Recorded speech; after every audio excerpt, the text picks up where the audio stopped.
Like to get this Welcome going. to another episode Out of the Blank podcast. Welcome, Karla.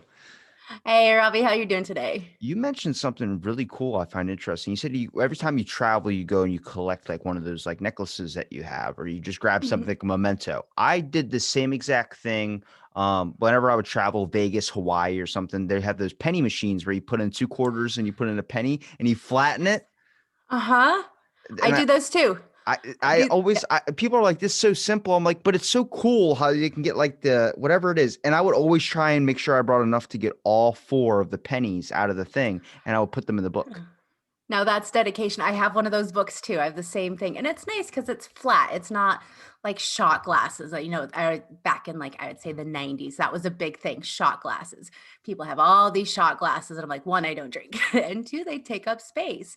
And it's nice. The pennies, you have this nice little memento that's not just cluttering everything. So I love that. I do the same thing. I love the pennies. I always thought it was like a cool thing to bring to like family members. Like I would had a penny book I collected from my grandma and was like, these are all my adventure trips. I would explain to her like the tokens and coins and stuff. But then I Uh-huh. had a person on here who's a photographer, and she was telling me that her biggest fear was like dementia or Alzheimer's, and seeing how you would lose your memories of things. So that's why she loved having like photographs and stuff to be able to recount those things. Because if even though you can't really remember that exactly where that photograph was taken, you still have a picture of that moment that your brain might not have Mhm. soaked in all the information, or it might have lost some of it. So I'm like, that's perfect with mementos and stuff. Now I have a whole new outlook on those.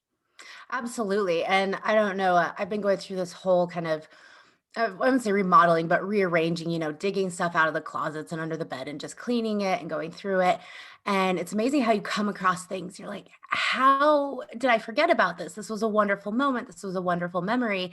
And it definitely, nostalgia is, it can be good and bad, but it's just nice remembering those little moments and how you felt. And I feel like a lot of people who have dementia or Alzheimer's, they may not remember the details, but they remember how it made them feel and how strong that is and how strong emotion is tied to memory. And it's not about the things. You can always get more things, but you can't get those memories back. So I think memory is a wonderful thing, and those mementos, you're right, it absolutely speaks to memory and those feelings. It's kind of weird how memory like triggers some things. Like you ever hear or smell something, and then you're like, oh my God, like if I smell Paul Wall or Paul Mall cigarettes, whatever those things are, I immediately Yeah. think of my grandmom's house. Like I just started thinking, Okay. where's grandmom? Like I start looking around the house and everything like that. But it's like there's certain smells. Like, have you ever been overtaken by one of those before? Like I had one experience where I walked into a grocery store and it was just the lights, the way that they were slightly dimmed, it reminded me Mhm. exactly of my grandmom's house. And I had just left there, and I care about her so much. It was like this thing that Mhm. just freaking hit me where I just started like almost like tearing up in a grocery store. My buddy was like, "Are you okay?" I'm like, "Nah, I'm having a moment. I'm having a moment." Actually, funny you mentioned that smell. Smell is because I was looking up ways to study and be more effective at it, and they say that smell is the strongest thing tied to memory. So they say chew cinnamon gum while you're studying, and then when you take your test, chew cinnamon gum again, and it'll help you recall those memories. So yeah, there's things.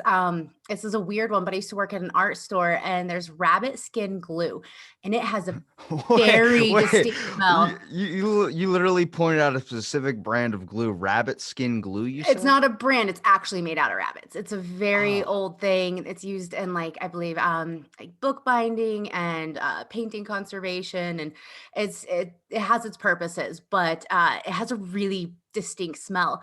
And I remember it from my childhood. And to this day, I mean, this is 13 years later, I cannot pinpoint what memory it was in my childhood, but I know that smell drives me crazy. But you're right. It hits you too, out of the blue. You're like, whoa, and it just brings something back. You're like, I had completely forgotten about that. But yeah, it's strongest sense tied to memory is smell. there.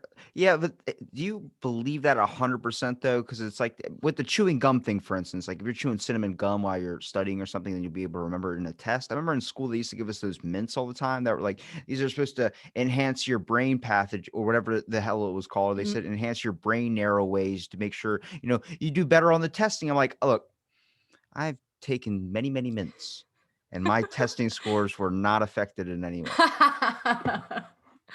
I mean, maybe it's the test taker. I don't know. No, I'm kidding. The other reason, because people are like, well, that's sense of taste, not sense of smell. Where, well, 80% of our sense of taste comes from our sense of smell, our olfactory system. So, a fun game to play to see this or test or scientific experiment is take a pack of lifesavers and blindfold yourself. Try out or have a friend, give you a lifesaver. Don't look, and then while holding your nose, make sure it's plugged for like a minute or so. Try eating the lifesaver and determining what flavor it is, and you can't. They all kind of taste the same, basically just sweet. So I saw a video of a woman doing exactly what you just said, but her taste is so defined or something like that. She was able to taste the artificial flavorings and like the Skittles to where she was Whoa. like, I can guess the color. And then they had someone hold her eyes, like she was blindfolded and everything. Wow. They put a Skittle in her mouth. She goes green, and she was getting every single one right. She goes, apparently the coloring that's in it, she can taste the coloring. And I'm like, what Oh my extra God. ability? That's like a sixth sense That's ability where someone sees ghosts. That's a superpower, 100%. I mean, if we had the apocalypse, you'd want her because you could be like, is this poisonous? Should we be eating this? Just in case. I mean, that's what sense of taste is to make sure we're not poisoning ourselves. That's why things taste really bitter or awful. Like if you ever decide to go to the woods and eat a random berry, don't recommend it. It's gonna taste horrible if it's poisonous. So I that's what that's about. But is she a sommelier or something? Someone who goes out and tries fine wines and can taste all the little hints. People like that blow my mind. See, I used to hear that as a kid and be like, "All right, yeah, sure." I mean, I didn't know what the difference between Coke and Pepsi was until I was in my 20s, but I think that's like an aspect of really kind of like examining the taste. But like, if you've never someone said to me, they go, yeah, like, because there's a good barbecue spot in my town, and I'm like, yeah, they have amazing barbecue. And then someone was like, that's okay barbecue, but then there's this place that's even better. And I'm like, I don't think I want to know better, because have you ever had something like you realize like this is an amazing thing, then you have something better than that, and then you just can't look at the other thing the same again because you've ruined yourself with the taste of something else. I'm like, that's the benefit of like people that live in like really bad areas or something like that. It's like you don't know what the best flavor thing is. Like for me, I grew up like basic stuff, like cans of tuna, basic multi-meal Mhm. cereals. So someone's like, "Don't you want to go get like a nice porterhouse steak or something?" I'm like, "No, because I've never spent $40 for a steak. I have no need for that." Right. Yeah, no, that I think would almost even be an exception. Like I love steak, but it's something I can make at home. I can go to the butcher, get a really nice cut for a quarter of the price and make it at home just fine. But there's certain things like I don't like going out for pasta. I can make great pasta at home. I can make great grilled chicken at home. If I'm going out to get something I'm not going to make, or things that I don't have the ingredients for, like Indian food. Indian food's very intimidating. I go out for that because someone's going to do it way better than I can. But I think it's interesting that's your view of not wanting to ruin something that you already like. And to me, I'm like, I want to try the best. I want to see how good this can get. I want to try everything because they say it may be really good. And you're like, no, no, no, no, no. Like, this is actually way better. So, I live in Nashville, Tennessee, and the barbecue we have here is Memphis style. So it's that sweet honey barbecue. It's my favorite, love it. And there's a few places that are just, they're known nationally. Like if you're coming to Nashville, you're either going to go to Edley's barbecue or you're going to go to Martin's.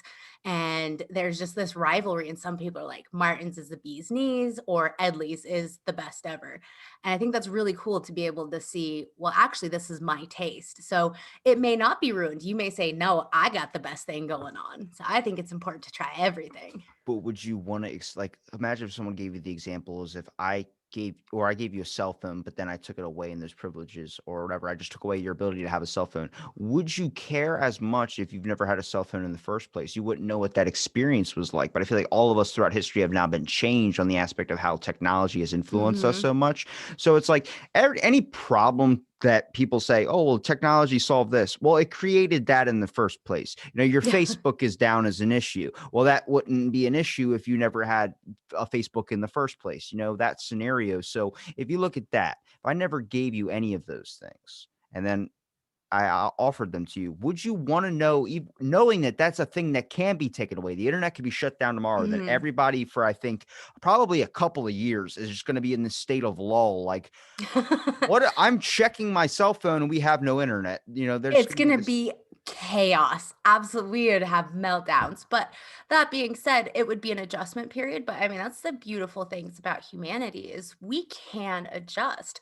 Um, we at first we'd be lost and we'd be going through withdrawals literally because we are addicted to our technology, but we'd find something else. We'd go back to, regular telephones or I don't know, sending things by carrier pigeon, but we'd figure it out. And I think we would find enjoyment in something else and probably something more productive. And maybe it'd be less complication to our lives and we'd actually appreciate it. I mean, you hear of people turning off all the apps on their smartphones except very essential ones and like maps, and they're so much happier with it. And even trying to do that for a month of, people do dry January. Why not dry cell phone January to just see if your life is improved by not using the social media apps. But I said this to someone the other day, and I said, I would rather be educated and wrong than ignorant and right. I'd rather know than not know, even if it's a spoiler, because at least then I know. Then I can say, I have this experience, this isn't as good or it is better than not knowing it all. But I'm a very curious person and I want to know everything, try everything once. I like that answer. I agree with it too, but I'm also on the mindset of like I don't think there are rights and wrongs. Like obviously when it comes to like moral decisions in life, yeah, there's rights and wrongs. But when it Mhm. comes to like definitive answers where someone's like, this has been known to link to this, I'm like, I don't think so because 10 years from now, that's going to be wrong. Like, it's the same thing when people Yeah. have like the religion or the political debate and stuff. It's like, I don't know because there's Yeah. information we don't know about yet. Like, there's Thank probably you. 200 years from now, there's going to be a person writing a book on our lives. And here's the funny part about history is people say like, at that point, like, why are they writing this down? Why are they doing this? It's like, why are we learning about this if it happened in the past? We Uh-huh. should be looking towards the future. You have to remember the past because the past is the best predictor of the future, but There you how go. important it is. I mean, when I was taking an art history class in college, and when I learned that like the cave paintings, I just thought there were people writing down what was happening, these battles and all these things, Mhm. recording their history. Turns out they started thinking that it might actually be art because of the way that the Yeah. fat and the oil and the candles and the wax lamps or whatever that they Mhm. were using, that when it flickers makes the cave paintings flicker back and forth like a movie when they were looking at that. And they go, hold on, Wow. that it just changed up the game where they were like, maybe this isn't them recording moments, maybe this is them creating entertainment. And I'm like, that's what I'm saying is that there's no final decisions on anything. If somebody tells No. me I'm wearing a white hoodie, no, no, no, no, no. I don't know what dimension they don't might not even consider this white. That might be red. It might make me really hard to deal with if we're trying to pick a place to go out to eat. But at the same time, it makes my mind like have all these different like ideas of like questioning this, questioning that. And I believe Yeah. that's the most important thing that you can't lose as a It person is really questions. is. Well, and I mean, so I have my undergraduate degree in history with a minor in fine art, and then I got my post grad in England, and I got a master's of conservation of museum and archaeological objects. So I actually studied those cave paintings you're talking about, and how we need to preserve them, and how like people visiting them is actually ruining them because of when humans go into a space, they breathe and it raises the humidity and changes the atmosphere. It's all bad, but I did not know that about the flickering lights. And you just think about 100 years ago, or, we'll go back 150, women were thought to have hysteria and were put in psychiatric institutions just for being opinionated or angry. We used to think that all of our ailments came from, was it the four biles? And how far that has come even in 100 years. Looking at the Spanish flu, not knowing it was a virus. Now we know it's a virus and we can see these under microscopes and how quickly that has changed. So I'm with you, Robbie. Like, we need to, one, be looking to the past to predict our future or learn from it. I mean, humans are very cyclical. History repeats itself anyway. Humans have very short term memories. And so I was talking to someone the other day about the election right before the Civil War, and there were three candidates. And that's how Lincoln got elected, was because the other ticket got split. And we were talking about, and I'm not getting political here, it's just more of a comparison, but that let's say after this election, we have the Democrats and then the Republican Party splits in two because of two different ideologies. That's just taking away from that ticket. and someone was arguing, well, we can't look at that, because women and people of color couldn't vote. I'm like, I don't think it's not that it's not relative, but for this particular case, it is relevant, and to see that and how that has happened in history several times. So it's always important to look at the past, and anyone who's saying, well, that's not really important, it happened before, it's like, no, it's still affecting us, and being able to connect those dots, that's so important. Um, Don't you wish I'm you could just go noticing a theme back of to like a Mary. certain event in history and be able to see the perspective that we're possibly not seeing? Like on the aspect of Abraham Lincoln is one I always use as an example because Mhm. he was shot in a theater, but a lot of people don't know he didn't die at the theater. He died eight Right. hours later in his home. But then you start Mhm. looking at like the conspiracy side of things, which is like he was shot by a fucking actor. And you're like, well, did the actor have like a wrong side with Abe Lincoln? And then you look back and you see that he actually went to the oil companies Abraham Lincoln did to get a bailout for the war. And he needed money Mhm. from these giant foundations, these giant corporations that were basically owning everything from the railroads and all these other types of things. And he was Mhm. like, can you give me some money to fight? And they were like, yeah, but you have to do this. I don't know exactly what they asked of him that he said no Mhm. to, but he ended up leaving and then printing his own money, which is why our money's green. It's called greenbacks. And then what? A Mhm. month later, he gets shot in the head by a fucking actor. I start to look at that like, what's the how much of a conspiracy theory is that? I mean, throughout our history, everyone always says like the worst people in the world. They always mention who starts with an N. It's a giant group of or whatever from Germany, Uh-huh. Nazis. Nazis, yeah, yeah. Okay.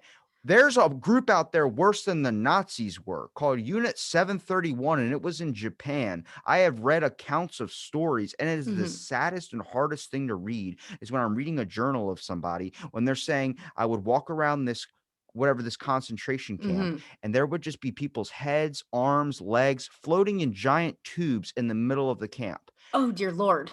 Yeah, and people always refer to, like, Hitler's the worst person in history. There's Right. lots of people worse than him, but it's just somehow they've hit us in this, uh, I guess, important part of history where we can all connect to Right. just berate the shit out of them, I guess, to the point where, like, everyone Mhm. knows about that. I'm like, that's why I love hidden history so much because when I learned about Unit 731, found out there Yeah. was a secret plan planned 6 months before we dropped the bombs at, Hiroshima and all that, Mhm. where we would have lost the war.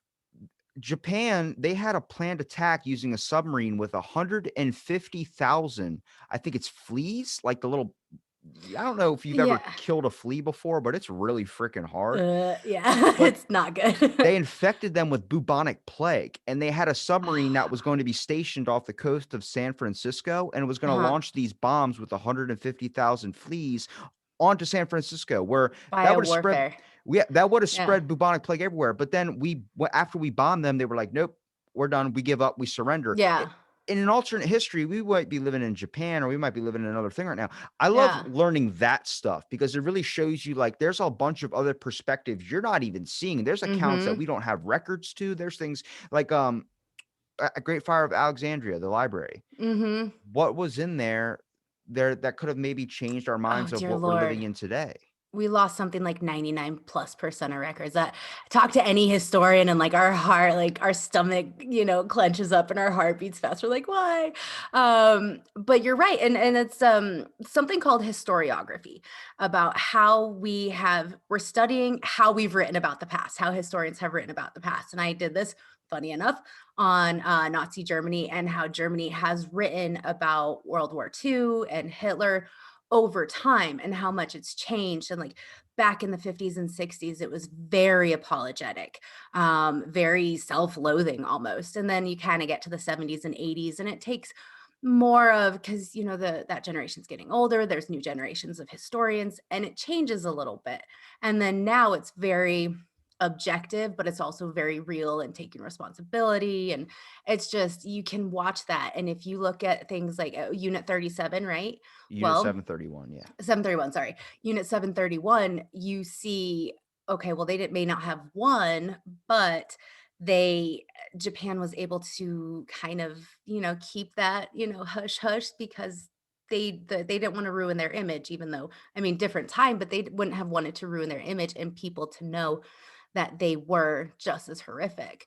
I think We have with stories and accounts of them doing what the biomedical tissue services of Japan is what it was called, and it's just okay. they would have 50 black vans go around to every single like major city in Japan, and they would just take people, just take them, just put them in a van and Mhm. just drive off with them. We've heard stories of that, but like that's legit, like an actual like organization in their government, and it's Yeah. like you start looking at this stuff like there's a reason why like history's recorded, so we're looking at some Yeah. things and being like, hey, why are we doing that? I mean, Stalin executed way more people. I think it was something like 20 million. I think what sets like Hitler and the Nazis apart is one, the scale and the industrialization and the organization of it. That's a big one. And two, it's the Western world. And people, I hate to say it, it's white people, we're the ones constantly writing the history, which is definitely changing now. But back then we still have segregated America. Racism is alive and well all over the world, but I think we just had more of a fascination with it. Like learning about World War II, I barely know about the Pacific Theater. I don't know much. Know plenty about Europe. And I just think that because of race, we saw the Japanese concentration camps here in the United States. They were less than, they were less interesting. So they kind of deserved what they got because they're not us. Whereas German heritage. A lot of people can, I have German heritage and they can really relate to that. Obviously, not the concentration camps, but that's their people. That's our people. That's where we came from. And I think that's what interested so many people as well. So there's race that comes into it, there's identity that comes into it. So that's why you don't hear about that unit out in Japan. But I think it's important to educate people about those sorts of things, to be like, hey, it happens all over the world.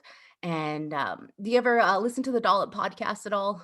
I know No. it's a really popular one, but it's two comedians and they do American history and they do those really weird, like niche stories that a lot of people don't know about. And they're like, they never taught you this in history class. And you know why? And they usually have some sort of moral lesson around it because we don't want to look at our ugly history. I mean, no one does. Maybe I'm the issue because every time I look at like something in history, like back from before I started this podcast, like if you would have said like, oh, there's a win with war, yeah, we won the war.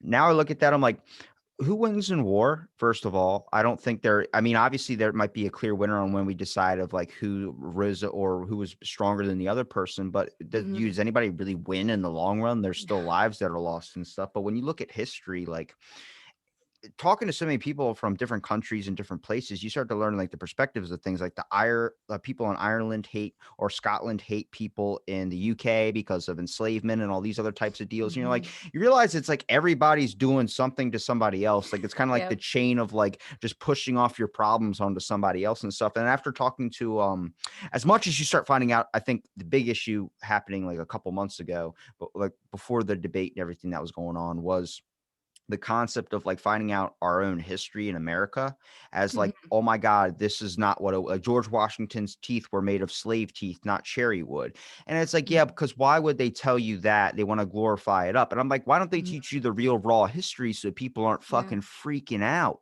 Like people were snapping, like like someone just said Santa Claus wasn't real, and you're 40 years old. You're like, oh my God, what? And it really brings this because I talked to an anthropologist and with the way I was saying it, I was like, I can't believe all these types of things. And she was like, yeah, but you got to understand the time period. It's like, you're true. The Native Americans did horrible things. So you can't fight the side of the Native Americans, but you can't also fight the side of the people that came over here and took the land too. It's the Mhm. time period. You have to understand the train of thought. When you're reading the history textbooks and they're telling you about how we bombed the shit out of them and they're putting in, like, obviously I'm paraphrasing, but they're like, imagine if your textbook said that we bombed the shit out. That would just be horrible. But they're going around talking about But how, honest. yeah, but they're going around talking about how big and powerful they are and showing their size of strength and the overcoming by taking over this Mhm. land without them even putting up a fight. And you're like, wow, they're horrible people. That's the way we're thinking of it now because we're all very, very sensitive to stuff, which is Mhm. good and it has its bad parts too. I agree. But at the same time, that was the train of thinking back then was the way we're going to record this history is not about showing empathy or not showing about understanding. It's about showing our test of strength so that no one else will Mm. challenge us so we don't ever have to have this happen again. Right. And I mean that's they always say the winner, the victor writes the history, which is it's very true because no one's going to listen to the losers. They lost. Why would we listen to them? They don't have anything important to say. And also, the winners can kind of sweep that under the rug a bit.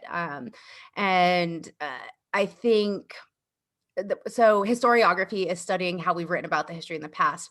And another thing that's important to bring up is historicism. Like, we can't judge the past based on our values now because it has changed. And I think it's really important to put yourself in the era. And people are like, well, slavery was horrible. Yes, it was. And there were people then who dissented to it and saw that it was wrong. So in a sense, we can still kind of judge it from that perspective, but it is also important to put ourselves in that mind frame. There were things that weren't wrong. It was perfectly acceptable. In fact, it was the right thing to do. So we got to be careful with that historicism. And I think that comes with, and please correct me, my understanding of cancel culture is going back and absolutely berating someone for something they did in the past. And you're like, that was a different time. They know better now. So if they're doing that behavior now, that's a problem. But in the past, yes, it's not okay.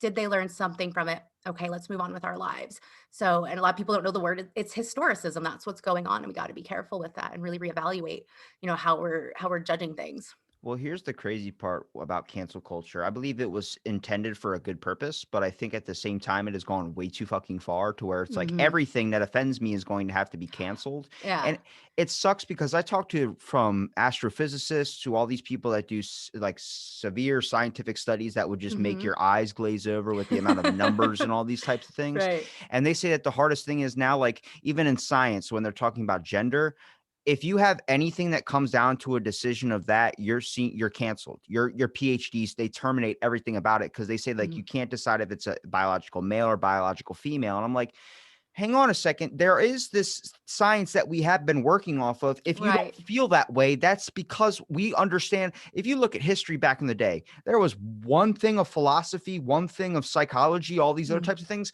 Now, if you Wikipedia it, we have 80,000 fields. And me even Yes. saying the biological thing of gender can get people riled up and angry at me. I'm like, well, that's just the information we've been running off of. And sadly, when you're running off of information that is based on that, we've structured our whole entire Right. system on that. So then you're going to be like, then why is this a thing? It's like, because at one point that made sense. Now it doesn't anymore because we've canceled the thing that made sense. So now Mhm. we're in this weird twist and turn, like someone that isn't in the house, but they're not out of the house. They're like halfway in, Yeah. halfway out. They're like, what do we do? We go back and forth. We go back.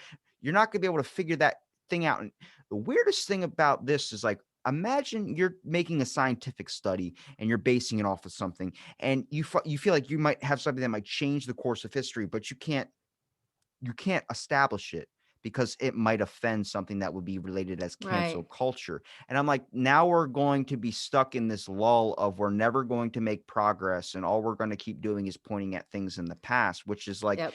people want to move on and have this equality and all these other types of things. It's like you're not going to do that when you still keep tearing up the past. You got to Mhm. remember that it's there, but you can't hold on to it and keep bringing it up like every Right. single piece of evidence of like this is what, like my biggest problem right now is with PETA. I'm Mhm. so enraged with PETA, and I swear to God, I hope they're listening because they know in 2013 during the Iraq War. PETA did this amazing thing to them, which was the dumbest thing to me, which was instead of actually fighting for animal rights, they looked at a box of fucking animal crackers and decided that let's take those animals out from behind the bars on the animal I crackers. remember that. I Big remember thing. that. Well, that was 7, 8 years ago, and they're doing it again. And you know what they're doing it with? And I have No. I have the list right here. I had to freaking save it on my There's phone a because, list? oh my God. Wild. So they don't want, Wild. there's certain words now called animalism or something like that, which is when you do a slur that might be offensive to animals. And here's what they consider harmful. You ready? Kill two birds with one stone. They don't want you saying that anymore. What they want you to say is feed two birds with one scone. This is too this is too fucking funny to make Okay, up. okay. So, PETA, let's think about that. Birds are not supposed to eat scones, refined sugars, whatever. So, aren't you harming them anyway?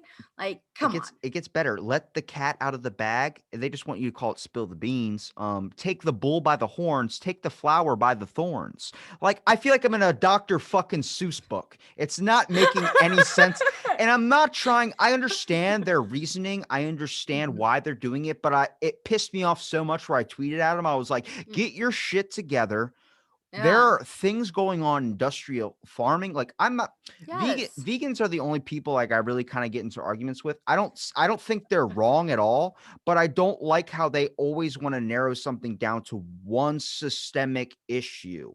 I Mhm. don't like that. And I don't think you should be able to say something that can change someone else's opinions or change someone's diets because not everyone is built the exact same genetically. Right. So when like, when they say like, "Oh, your meat's murder, cow farts are what's creating pollution." That is true, but it's only 0.3% higher than all the other factors that are causing pollution. But Right. they narrow it down to, "No, this is what it is." I'm like, "That's not the only thing. There's so many other Yeah. influences out there that are causing this." But the fact that PETA goes, "Be the guinea pig" is the harmful slur. This one says, "Be the test tube." Then the other one says, "Hold your horses, hold your phone." How is that? That doesn't, and it's like you see this all happening and you're like, there's a better way. Maybe we can take down industrial farming. We can work on all these animals that are being force fed in captivity Mhm. just for the process of like, I believe that for you to eat chicken, for you to eat beef, you need to see how that animal is slaughtered. Like, I went to a chicken Mhm. place when I was a kid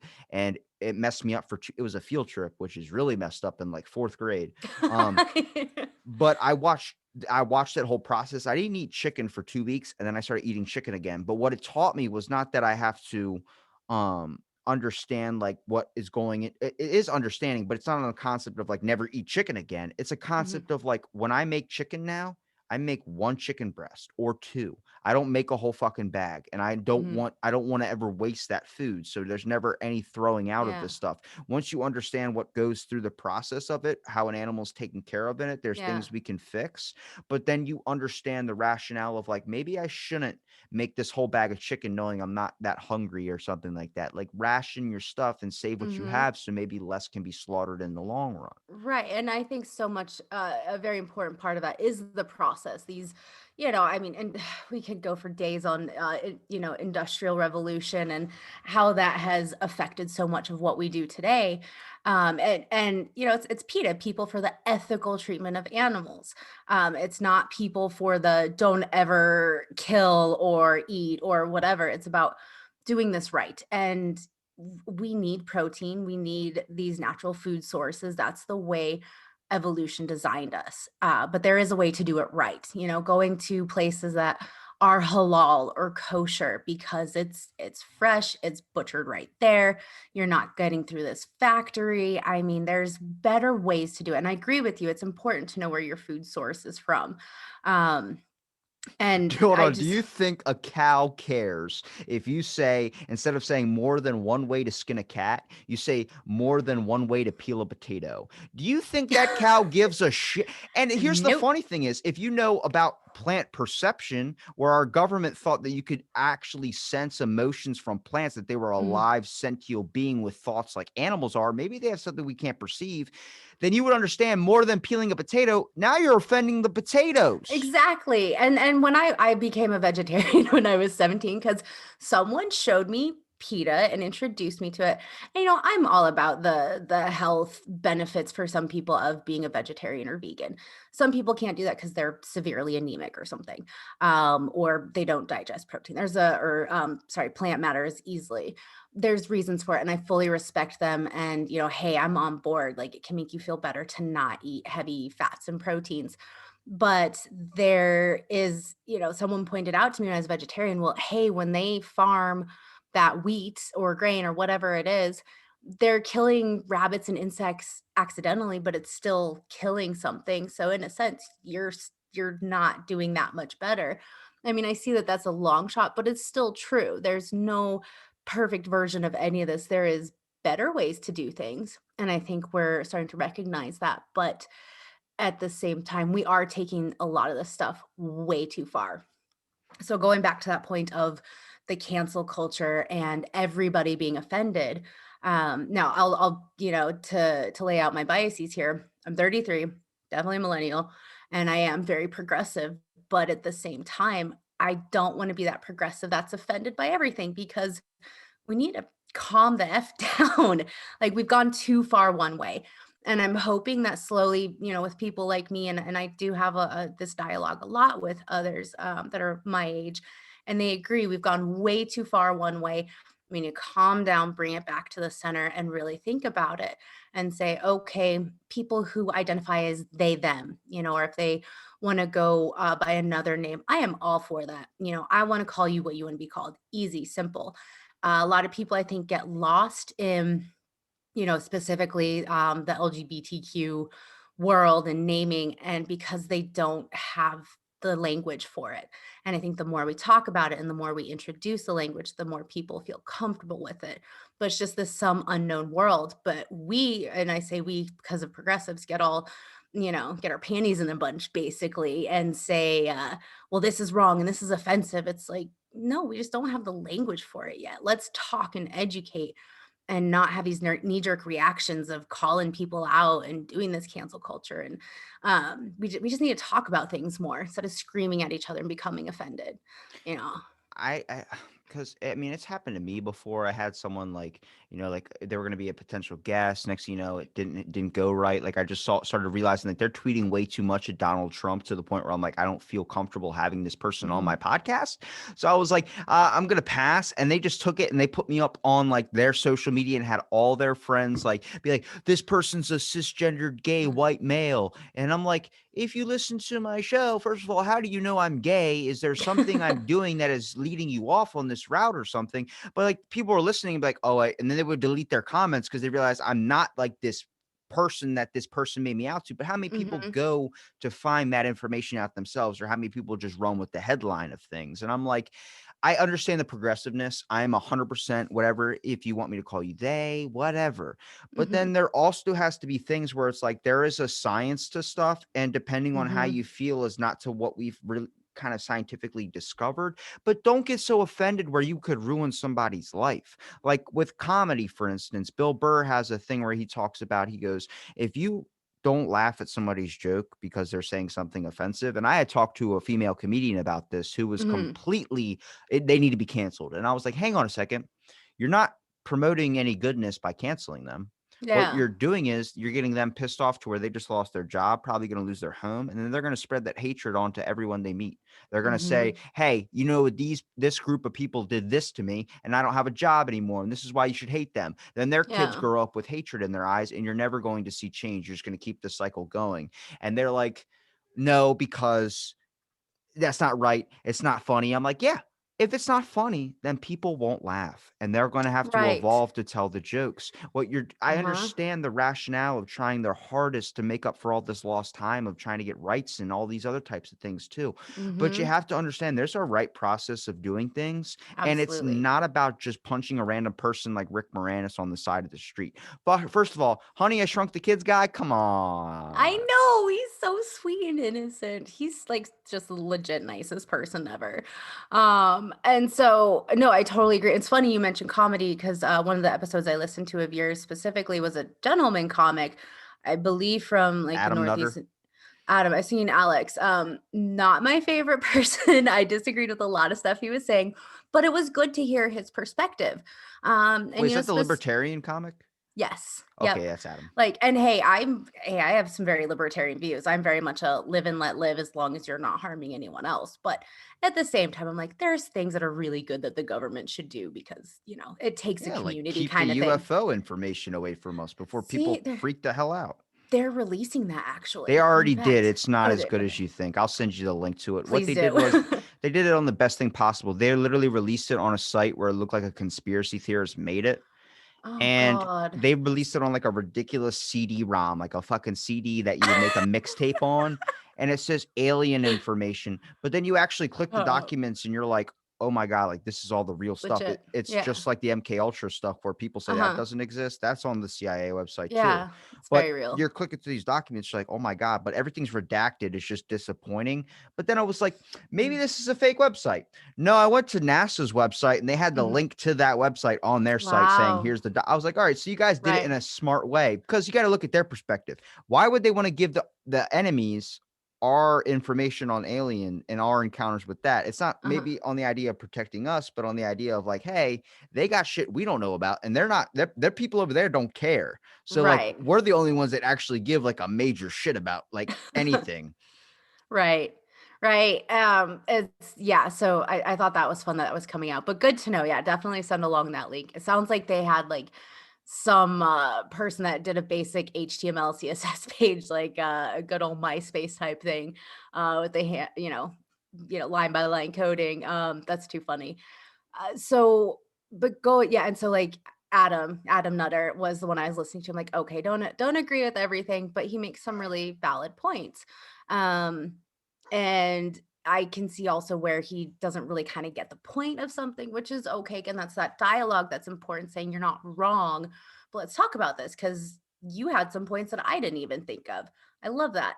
But I've been listening to a lot of stand-up comedy, and that's something that keeps I don't like to listen to too much old comedy because it's not relevant anymore. Some people, do stories of their lives, which is more relevant, but I like topical comedians. And one of the basic topics that kept coming up was Me Too, this cancel culture, being offended, and all these comics have to preface, don't, it's okay if you're offended, or if you're offended, like, get over it because this is comedy. We're taking things and making them, hyperboles, we're exaggerating, we're finding the funniness in it. And what I have found a lot is that people get really riled up about just the smallest things and nitpick. And you'll find most of the other people in their demographic, whatever they're nitpicking on, whether it's names for LGBTQ areas of study or anything to do with race or ethnicity, whatever it is, most people don't give a shit. So sorry, can I Yeah. curse on this podcast? Sorry. Well, I They agree don't with you. care. I agree with you They don't because care.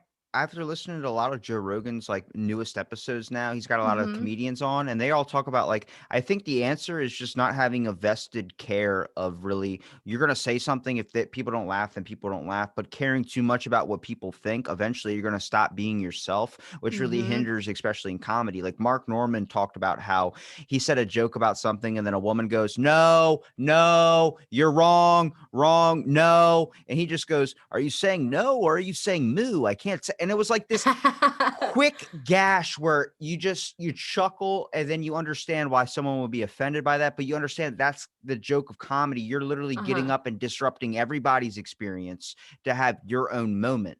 That's more Yeah. disruptive. And then the fact of like this PC culture, cancel culture, really is doing themselves the opposite of help, which is like Mhm. when people go, I laughed at a woman stand-up comedian. Back in the day, you didn't have that thought. You laughed if it Mhm. was fucking funny. Now Right. you're laughing because you think, look how woke I am. I'm like, you're not, no, you're actually No. hurting yourself now. Right. I've been hanging out with this he's a journalist, and I mean used to cover the White House, just brilliant human. He's African American, and and this is very, very important to him. And all the time he's pointing out like that's your white privilege. And I think I'm so woke. I moved to the South from England. Like I said, we're in Nashville, Tennessee, and I moved there from England, which talk about a culture shock. And I'm from Denver originally, very progressive liberal place when, still and when I was growing up. And I'm like, oh crap, like I never even noticed these things. And I thought I was woke. And more every day I realize how truly ignorant I am. But I think the important thing is that we keep learning. Like, yes, we make mistakes. Yes, we really step in it sometimes. But if we can say, okay, I learned from that, I think that's the more important part. But people just jump right on you. You don't know what you don't know. Now, people who willfully stay ignorant, that's where I have a problem. But and that's why I don't have a huge issue with a lot of people in the South. They're in rural areas. They don't have the same internet access that a lot of people in cities do. They don't have the same exposure to other cultures and religions that we do. And you don't know what you don't know. Now, there are people who do have that access and they still choose to be the way they are. which is hurting other people. So, I think there needs to be a distinction, which for a lot of progressives, there just isn't. You're either wrong or you're right. And that's not the world we live in. It's not that black and white at all. So I think it's really important to take that step back and really reevaluate of, like you said, are we doing ourselves more good or more harm by having giant stick up our ass, basically? It's even like with like a lot of like you see like the crazy like riots and progressive movements of things of like, oh no, vegan, like whatever the vegan movements, I'll use as an example because that's one I have a lot Mhm. of information on because my buddy's like vegan. So I like to poke the stick a little bit with the bear there, I Okay. would say. Yeah. But he talked about like there was a bunch of people that were outside of a butcher's place, like literally telling them like, oh, animal rights, all these types of things. The owner of that business reacted the same way they were reacting with an overreaction, I would say, of trying to like Uh-huh. splatter paint on a business and really just sit out there and protest and Yeah. yell at his customers. What he did was he took a deer and he butchered it in front of the window in front of all them to see. I read that. I was like, this is the Ick. issue. When you Yeah. start, when they don't understand, like it's just like when you get into an argument with someone, if you're yelling at somebody and then they decide to yell back and then you be offended because they're yelling at you, it's like, well, you started that. That's what's going to Yeah. start happening is when you try and change somebody or you try and do Mhm. something where maybe you're not doing it in the proper way, you're overreacting or you're yelling or you're Mhm. forcing change, then next thing you know, they're going to fight back and then you get upset when they fight back. It's like we're just going Right. to be at battle with ourselves and we're really hurting Yeah. our own progress in the end. It's like you're focusing on the wrong thing, like, not being able to see the forest for the trees kinda thing. Yeah. They'll pick on that little butcher who's probably this independent small butcher who has a family, who's doing things right, who is probably, being much more ethical. Why aren't you going to the big industrial farms? Why aren't you going and protesting Monsanto or whatever? I know they're not really, uh, animal into the animal side of things, but still, I mean, you're protesting the wrong thing. You're protesting the wrong places. You need to be protesting the corporations, not these little businesses that are probably doing it much more ethically than those factory farms are. I think we get lost in that. And it's also like, I'm sure a lot of those people are very progressive and are all about Planned Parenthood, but what makes that any different than the people outside Planned Parenthood? I mean, some people I'm sure would argue with that, but you're also taking away from someone's livelihood or someone's health and wellness, and that's when it starts to become a real problem. So we need to really reevaluate, what battles are we picking, and is it going to help anything in the long run, or does it do more harm? I think the main question is to ask is, do this person have love in their heart? Like when they crack a joke, is there love in their heart? Or is it like this person is initially evil? Like they got Hmm. hatred in there and stuff. I mean, Right. so many people talk about like, oh, you got to be progressive, got to be this. It's like every what would you consider being progressive if you date another person that's from a different race, if you hang out Right. with more people from a different race? That seems like you saying that is just it's even worse than what you're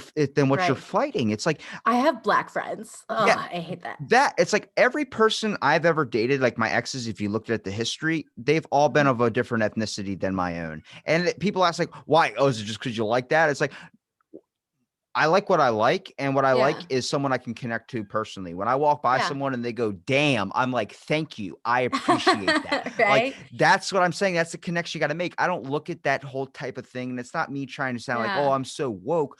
No, I legit I'm interested in people based on who they are. Hmm. If I can connect with them, there are people that you can connect with, and there are people that you just literally can't. There's just a weird Right. feeling that you can't get into a vibe. But I'm just trying to Hmm. say, it's not hard. Stop thinking in this era of what would society think of me. Am Hmm. I good in society's eyes of things? Be yourself, and hopefully that person isn't an asshole. Like Right. it's not really super hard. You will be corrected if you're doing things that are wrong, but it doesn't mean you should be corrected in such a way that makes you feel worthless and makes you get upset. It should be Right. corrected in a way like, oh, you didn't know. Like when I go with my grandpa, I'm like, you can't do that anymore, and he's just like, oh, why? And I'm like, because this is how they think of it now. And he goes, oh my god, he goes, I just learned fucking Facebook, and you're telling me this, and I'm like, yeah, Right. like, sorry, this is the new world. And he goes, all right. You're like, I understand. Yeah, a lot of people of the older generation are like that. And like you said, they're just figuring out Facebook where, on social media, a lot of these trends start coming out now. It's not necessarily in the news, or in the kind of media that they consume. Like my I couldn't believe this. My mom, who is I wouldn't call it, she registers as independent for voting, but she has a big heart and just a lovely woman and not a mean bone in her body. And she said Oriental the other day. And I just did the hand to the forehead, Yeah. like, okay, mom. And I let her know, I'm like, mom, that's really not PC anymore. That's not what we say. We say, XYZ. And so she's like, oh, okay. And it just moved on with her life. It wasn't a big deal. Now she knows. And I've spoken with a lot of people like that in older generations. They just don't know. Again, you don't know what you don't know. And as long as you're willing to adapt and change positively, I don't think there should be an issue. I think we just really need to calm down, um, The biggest and issue just is when think someone back. picks a side and Mm. they don't wanna look at, like, the other issues that are going on, like, a bunch of Mhm. people that pick the Biden side. I'm not pro Biden and I'm not pro Trump. I'm, like, at a point, like, it's 2 scenarios where I don't like either of the actions or you don't Mhm. like either of the things that it leads to, and I'm not gonna pick the worst of the actions.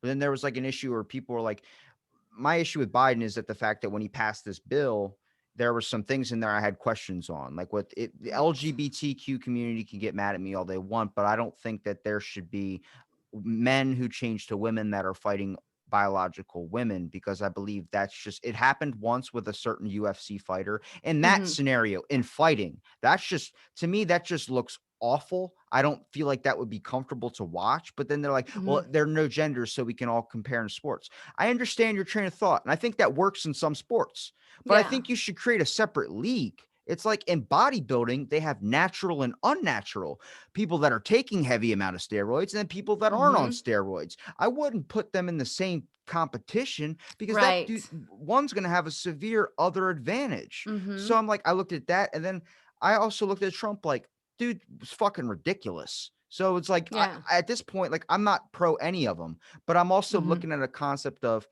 I believe having a sense of caring and compassion when it comes to this. Trump's no longer president.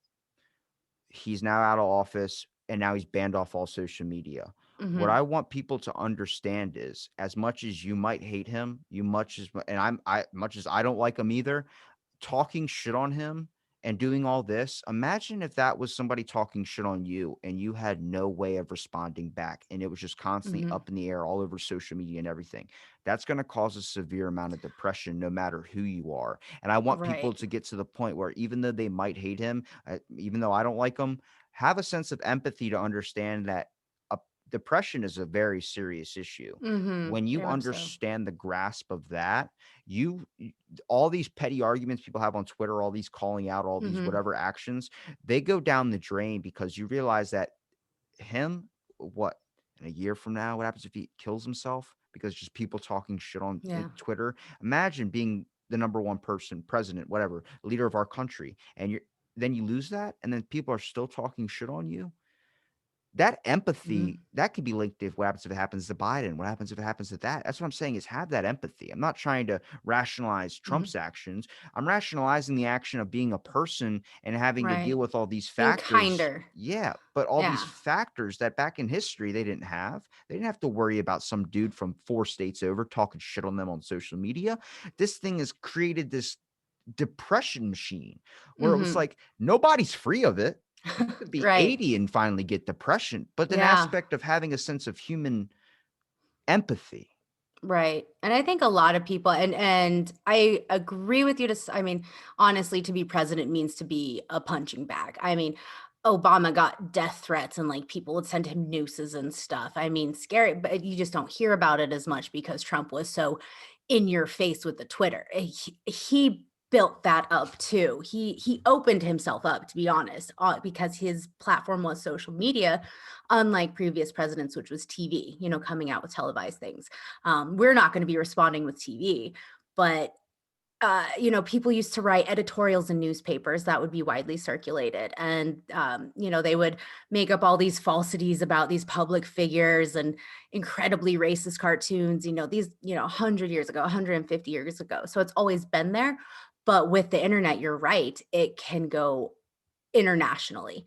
which can make such a huge ripple effect that, a little newspaper couldn't. It's always been there, just not on this scale. And I agree with you about the mental health, like just breaking someone down so much by just constantly just and again, it doesn't matter if it's Trump or someone else, if it's Obama, if it's Biden, like they're all getting death threats. They're all just constantly attacked and attacked and attacked. And it takes a very strong person to deal with it. I feel like Trump didn't deal with it well. He is very, very much a narcissist, and that's just who he is. And like I, I clearly, obviously, I don't like him, but But I someone see that where you're shouldn't have coming been put from. in office, but we saw a Exactly. person that was different from everybody we've ever seen in an Right. election when it comes to the aspect of like, oh my God, he just said that. We fed that thing. We gave Yes. that thing The fire. media. And then when it went into office, you're like, oh shit, this wasn't a good thing to put in there. Both sides did it, and that was I I was late this morning, so again, I apologize. I got wrapped up in listening to NPR, and it was I think Ari Shapiro. It's one of their big news casters, I guess, and they were talking about how media fed this the cult of Trump, basically, or these incredible far right, alt right factions.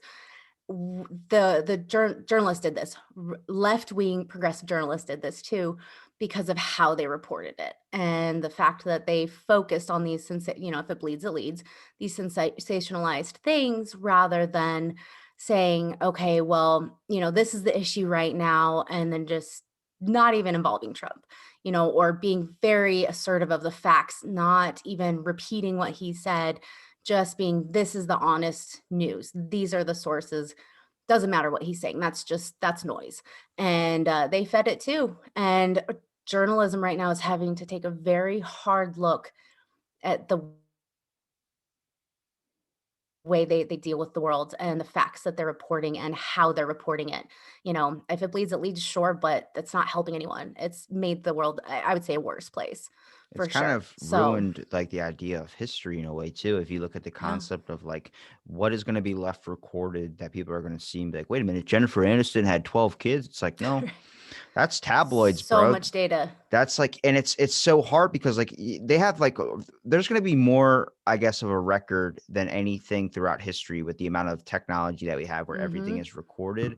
But then also you're seeing different perspectives, especially from a phone. Like one of the best shows that shows a great representation of that I always kind of mention is the Orville with Seth MacFarlane, where it was like a Star Trek parody. And it was Hmm. this, they went to this planet where you had an up arrow and a down arrow on your chest, and people could upvote you or downvote you. But if you got 8 million downvotes, then you get corrected. And corrected, which means in the eyes of social media, you go on a public talk show and you would try and fight your case of why people should forgive you. Oh And my if you God. if you lost, you got electroconvulsive therapy that shocked you into this normal person that didn't have any emotions or feelings. Gross. So they took a picture of like, why did these two scientists that they were going to the planet to rescue, why did they get downvoted? Why did they get corrected?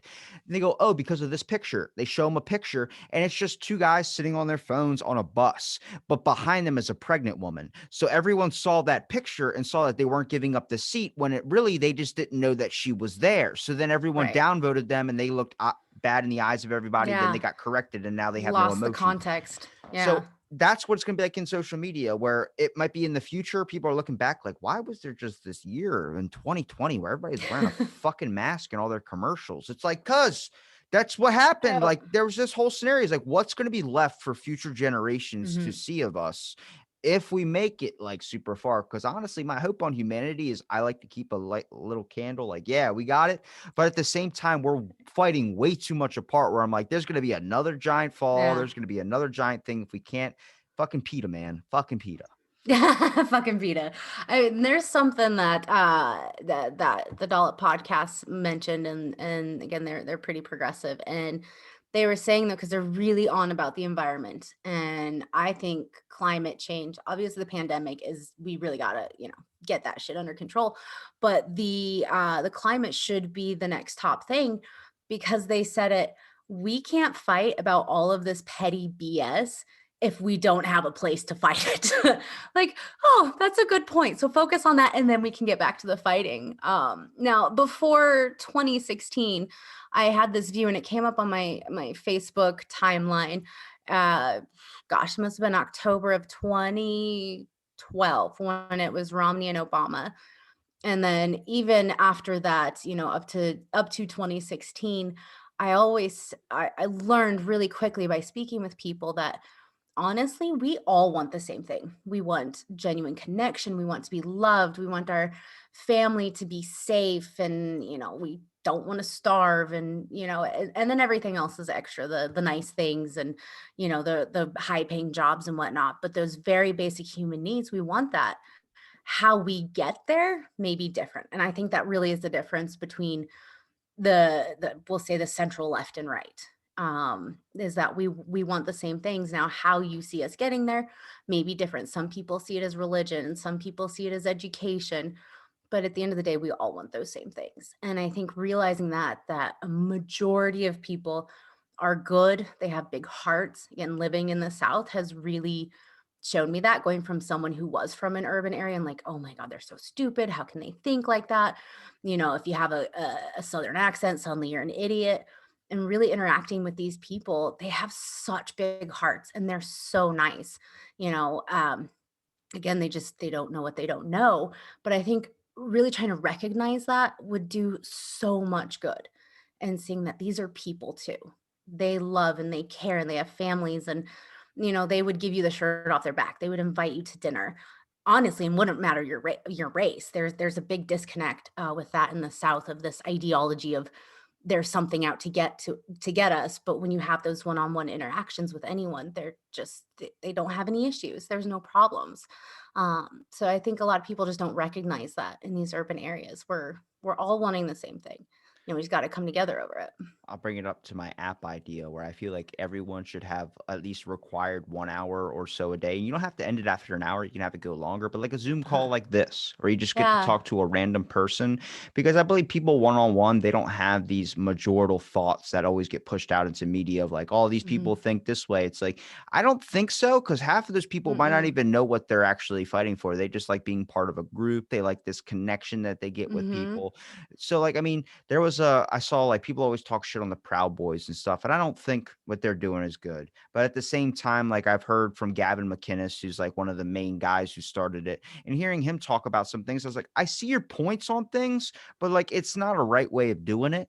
But when Right. he was talking about like how asked anybody of this activist group to come up there and prove him wrong or prove whatever they hated about the thing, and he was pulling these people up, and they were like, they didn't have any questions. They were just like, I just kind of joined in a group. And it's like, that's our problem as people today, Hmm. is you see this giant line or something, you automatically kind of get in the line. Like, what are we fucking waiting Yeah. on? It's like, I mean, we're sheep. That's a big part of it. And also, I think with the internet, we're so isolated. We don't have those connections that we used to. We can just sit at home and make a connection, big air quotes there, but it's not going out. It's not meeting new people. And I think we miss that and don't realize how much we miss that as a society, actually getting together and having that dialogue with people honestly and openly and face to face, and really realizing that you are another person. You're not just some Twitter handle. And I know this topic has probably been talked to death, over the years, but it's true. And people who join things like the Proud Boys or uh, I was about to say Girl Scouts of America, but not quite, anything. That's what they're looking for, is that belonging and that connection and that authenticity.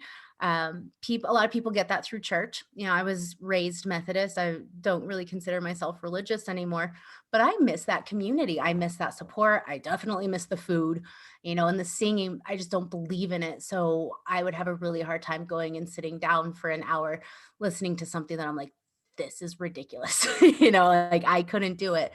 But there's not enough of that. And I think as a society, we need to figure out how can we bring people together? How can we provide that community? And the Proud Boys is it's doing it. These groups, they're doing it, these militias. But how do we do it on the other side of things in a productive, healthy way that anyone can be a part of? It's not political. It's just about being together. Yeah, I think that's what we really need. I had talked to someone that was part of this, like, there's these hashtags of like, black podcasters or all these types of things. And Mhm. I was like, I just consider that like the wrong thing, only on the aspect of like you're isolating yourself and you're not letting anybody else in. But I see their perspective of it Mhm. because not everyone is thinking like me, where I want to be involved. I want to know your guys. Like, I learn best from Mhm. watching and talking. And the only way I can see that is if I'm inside the group seeing what everybody's talking about, Mhm. but they don't want that happening. They're excluding everybody because it's the fear of letting something in that just wants to hurt us. And it's like Mhm. you can't build up these walls trying to protect yourself, because all you're really doing Mhm. is hindering your own growth. And it's like this Yeah. upsetting thing, because I think I'm a very compassionate person when it comes to understanding and trying to understand everyone. Mhm. And it's because I have been secluded most of my life. I have been spent so much time alone in my thoughts where I didn't have anybody. So I Mhm. understand what it's like to not want to break out of that shell and not want to do that. But that feeling of like, people say sometimes you just need a fucking hug. Sometimes I think nowadays you need that. Like, nowadays, Yeah. somebody talks to you, you have a good chat or something. You're like, I did not expect it to go that way. It's like, I Yeah. bet you didn't expect the podcast to go this way. It just, it's like a gift on Christmas. You find something and you just be yourself, be authentic, be who you Mhm. are. And then you'll get into something and you'll benefit from that. You don't benefit from hiding your ideas, hiding your thoughts, hiding these Mhm. emotions, because you're afraid that if you say something, it might hurt your life or hurt something. It's like, you got to understand what's right and wrong, and what's right and wrong is only going to be shown to you when you are yourself, because that's going to form Mhm. you into the person who you should be, or whoever you are. Yeah. Nobody's inherently racist. Nobody's, and like, I'm pretty sure most of the population is on the same page when it comes to like the idea that we're all people. But there Mhm. is a small percentage out there that doesn't understand that, and it's not of a fact of they're resistant to change. There are a couple of assholes, I bet you, but Oh, yeah. those guys get shown on the media, and then next thing you think, Exactly. that's everyone. It's like, it's not everyone. Right, right, and that's something that, again, being friends with this journalist especially has really like the systemic racism and all that. And as you and I, as white people, we don't see it because we've never experienced it, and we will never be able to empathize with people of color. We can sympathize with them and back them up, but I really struggle every day with how do I just not be an asshole? How do and someone said at a graduation speech once that not everybody's going to go out and become president or change the world in big ways, but at the very least you can try and not to make it worse. And I'm like, okay, where do I not make it worse and then hopefully improve it? And is it not having a dialogue with this? Is that just sitting in the background and supporting and letting people of color figure it out forward, and just being like, okay, this is how they are seeing that it should be done because they're the ones living in this system?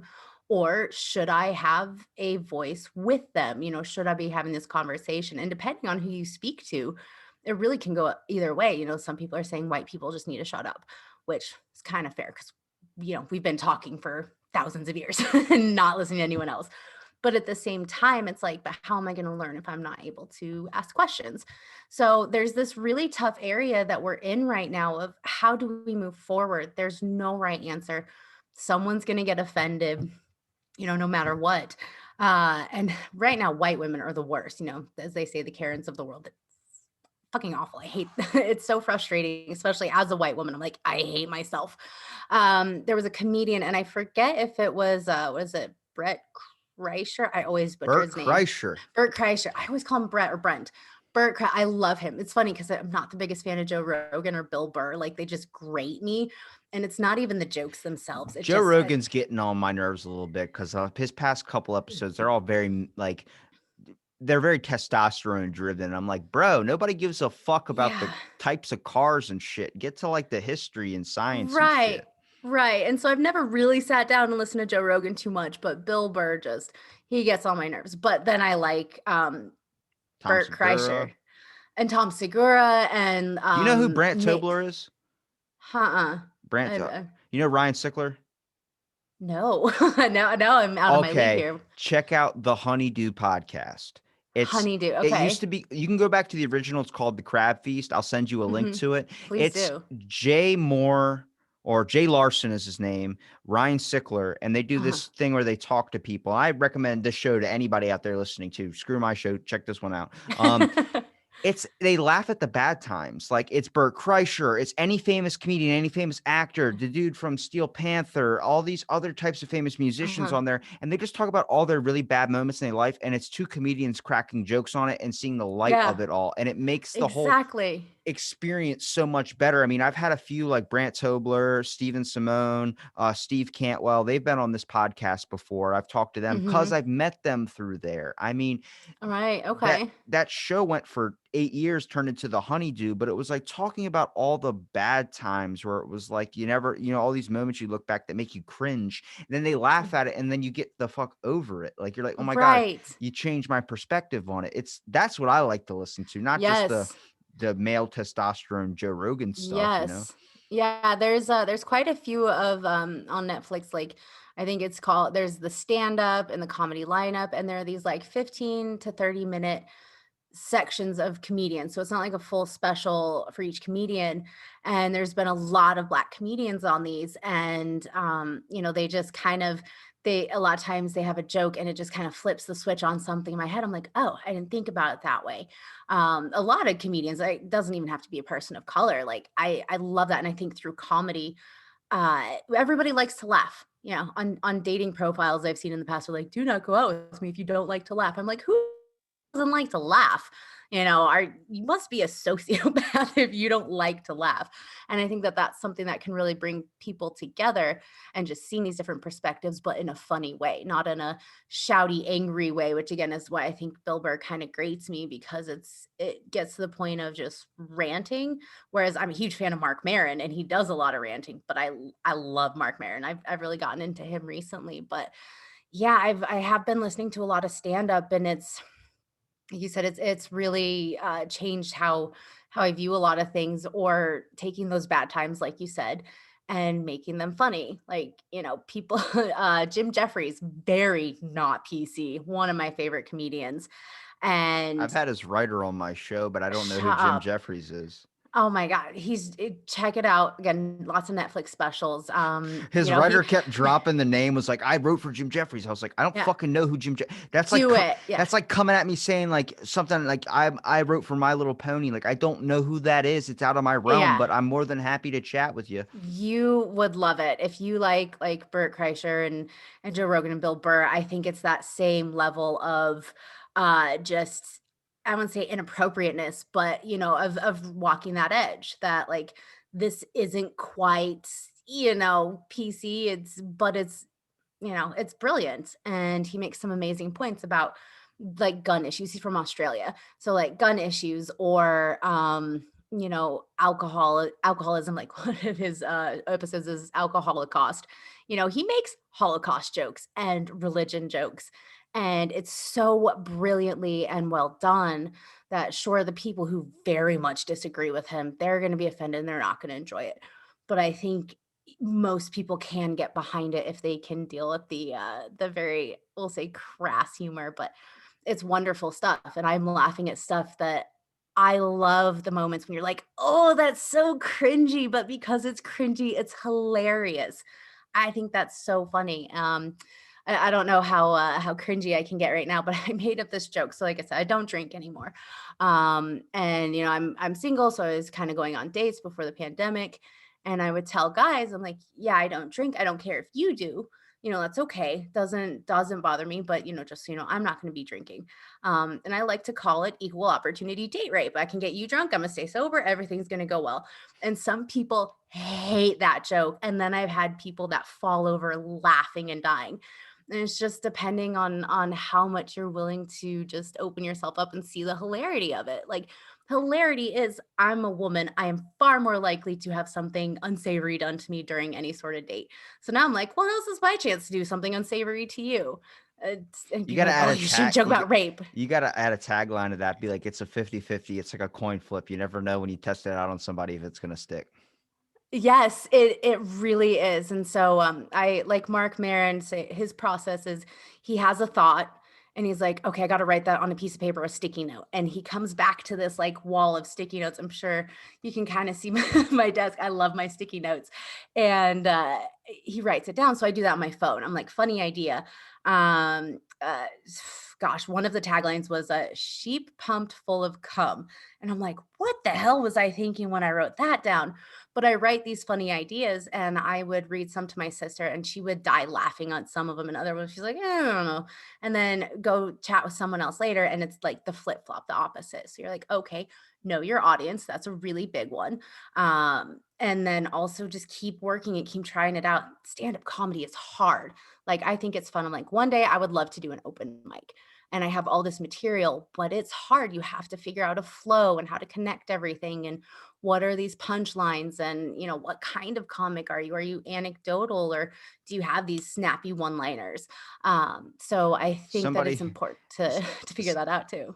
I did the same thing where I make jokes on my phone and stuff, but like someone hears me in a podcast and I had like a bunch of people reach out, tell me to do like stand up comedy. Even some of my favorite comedians that were on here have asked, like, do you do stand up comedy? I was like, no, I was like, it sounds like it would be like rhetorical or whatever it was. But he was like, seriously, if you fly out to California, I will help you get on stage. I was like, no, no, no, you're easy to make laugh.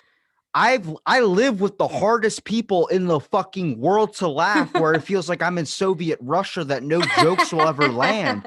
So like I understand when like people talk about being a comic. Adam Nutter, he does in Long Island. So Mhm. that's a very tough Oof. comedy crowd compared to Absolutely. if you went to fucking Florida or you went somewhere where it is insane and people are known to laugh easier. So I'm like, Right. that's where you got to do your test is, but like I put up a tweet on like Twitter a while back, like maybe like 5 months ago, and I was like, nowadays it's like Rome in 250 AD. Everybody considers them a philosopher because they're mistaking philosophy with the idea of what common sense is. Like everyone you go on Instagram now, there's more stand-up comics than there were before the pandemic. And I'm like, where the 100%. fuck are you playing? Where are you going? Everything's closed. And it's like this aspect of like, you're doing jokes to people in your circles. So they Right. might say it's funny, but is it funny? Right. Yep, and you're so true, and I think once everything opens up and people are like, "I'm gonna give this a go," and they're like, "Actually, I'm not that funny." A lot of people say, "Well, I wanna do a podcast." I did a podcast a couple years ago. That's I know how you found me was through Twitter and my presence there, and it was Go Postal podcast, and it was silly and it was just fun. It was with me and my best friend. We knew it was never gonna be a big thing. We knew we were never gonna be, the next Joe Rogan or Mark Maron or This American Life. And then I did a podcast called We Too. It was 2018, so the height of the Me Too movement. And it was a friend who's a forensic psychologist, and they were fun. Well, Me Too wasn't, or the We Too wasn't quite as fun. It was a bit more serious, but it was fun. And people say we want to do this podcast because we're really funny. And I'm like, yeah, your banter back and forth is kind of funny, but you're not really that funny. And I find that that's really interesting how people view themselves as, yes, sometimes you have good banter, but that doesn't mean you're going to be a great stand-up comic because now you're alone. There is no banter. Like all of the funny comes down to you and that's it. So, really dissecting of, am I that funny? How am I funny? And, when is it situational or do I always have these ideas coming to me? So, I think people haven't evaluated it as much and don't see it as work. People just think these comics are just funny. They just show up and they crack jokes, Yeah. and how different that is. So, and then also learning how to walk that line. If you're going to be an edgy comedian, where do you got to reel it in? Where do you got to push that envelope to have your brand, to have that edginess that really attracts people these days? Because everything is so PC. I don't know about you, but I think, yeah, a lot of that edgy comedy is becoming more and more um uh sought after because of that. Because I Yeah. am sick of people being PC. I'm like, let's just strip off all of the mask and the veils of why we're saying this and really get down to the meat of it. And I think comedians do that really, really well. Just like two birds with one scone. That Hey, is, I can't believe that's a thing. everybody must get sconed, I'm here for the scones. Really, to me, that's a championing for people eating more scones. But man, and that's the other thing is you take these phrases that have so much history to them. People don't realize it. Like We actually, a lot of things we say and a lot of things we do in our habits come from the medieval period when education and literacy was at its lowest. I don't know if you've ever heard this phrase, but it's don't cut off your nose to spite your face. A lot of people have never heard it, but it basically means don't do something stupid to spite someone else because really the only person you're hurting is you at the end of the day. Were they talking about syphilis? No, no, they were talking about rape. I um, was about to say because that's what happened with syphilis is why people yeah. wore the white wigs and stuff was because of syphilis. They would get the lesions on their head where their hair would start falling out. Oh, So see, I white didn't know that. white wigs before it was proper was people that were hiding syphilis, and the bigger wig you Yeah. had with called big wigs, which means you had more syphilis. So See? See, bigwigs, there you go. That's another phrase that comes from something historical that if we're changing it, we're like, well, we lose that. So what was happening was the Vikings came along and really all history is the study of the pursuit of shiny, tasty, sexy things. No joke, that's it. Shiny, tasty, sexy things. So the Vikings loved their shiny and sexy things especially, and they would start raiding the coast, especially of England, and they would come across these nunneries.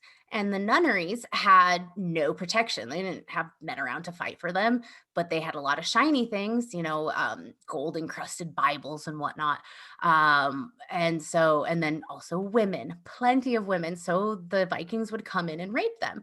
And to these nuns, that was a slight against God. They're like, but I have these vows to be, abstinent, to remain a virgin, all these things. So they're just mortified. So what they would do when they hear the Vikings are coming, they would literally cut off their noses so that they were so ugly they wouldn't get raped. So fast forward a few years, because news takes a long time to travel back then. Pope gets wind of it in Rome, and he's like, "Yo, yo, yo, ladies, ladies, do not cut off your nose to spite your face. God will forgive you." And that blew my mind when I heard that phrase, where that came from. And so when you change things like two birds with one stone or letting the cat out of the bag, you lose a piece of history. It's not trying to hurt animals. It's history and it comes from something, very rich long ago that still influences us to this day. And how cool is that? So PETA, quit fucking with my history. Thank you very much. I want to end on that because that's beautiful. You're welcome. I, l- That was I awesome. PETA is amazing, but at times you just look at it like, come on, guys. Yeah, a lot of these places, they have their good, they have their bad. But you take it too far in one direction and you lose any of the good that you were doing. And I think that's a big problem. So It's even better to end on than fuck PETA.